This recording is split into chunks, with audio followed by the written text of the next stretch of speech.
On March 3rd, 1993, the movie Groundhog Day was released. It stars Bill Murray as an embittered reporter whose life gets stuck in a time loop and has to live the same day over and over again. 5 months later, the movie 1201 was released.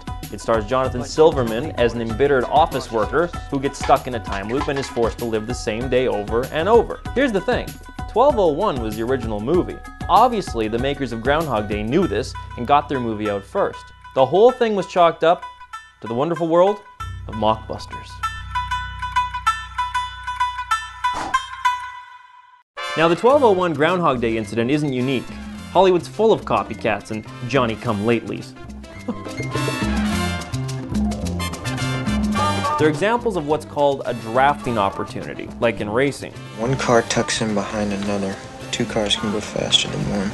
Now here's where it gets interesting. Okay, it just means that you're riding off of someone else's success. Of course, there's borrowing an idea, and then there's just stealing an idea. In 1993, Good Times Entertainment came out with their version of Aladdin 7 months prior to the Disney version. Because it was a public domain story, there wasn't much Disney could do. However, they did sue them regarding similarity of packaging, but they lost the case due to insufficient evidence. Their genie was orange.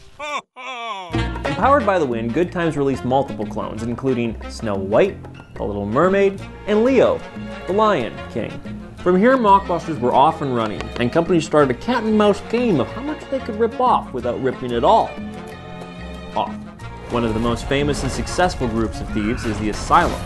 Their team of legitimate filmmakers has created such wonderful classics as Sunday School Musical, Snakes on a Train, and Chopkick Panda. No-go on the dojo tonight-o. But the Mockbuster spreads far beyond the borders of Hollywood, and if you think that America has trouble prosecuting their own, it gets even worse worldwide. Brazilian company Brinquedo makes their money pillaging Pixar movies, taking the plots, the characters, everything. That's how you beat the competition. But when it comes to the grand poobah of all Mockbusters, you gotta hand it to the genre known as remakesploitation movies.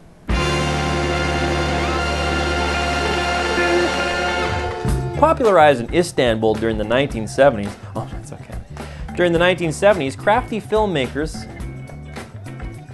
physically chopped up successful blockbusters and created their own Frankenstein versions using the stolen parts.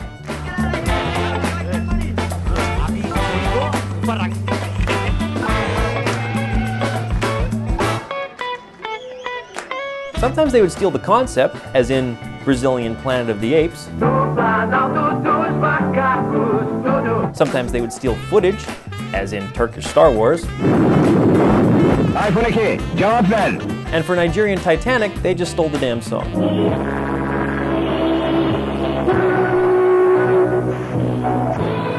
For better or for worse, the Mockbuster is a part of the industry, and while it may be the red-headed stepsister of movies, it definitely has its place. There's a saying that good artists borrow, and great artists steal.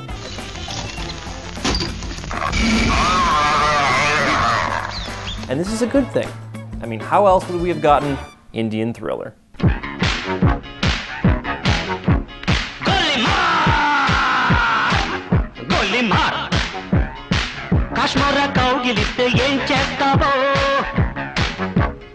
Nepali mantra mete ye mautavo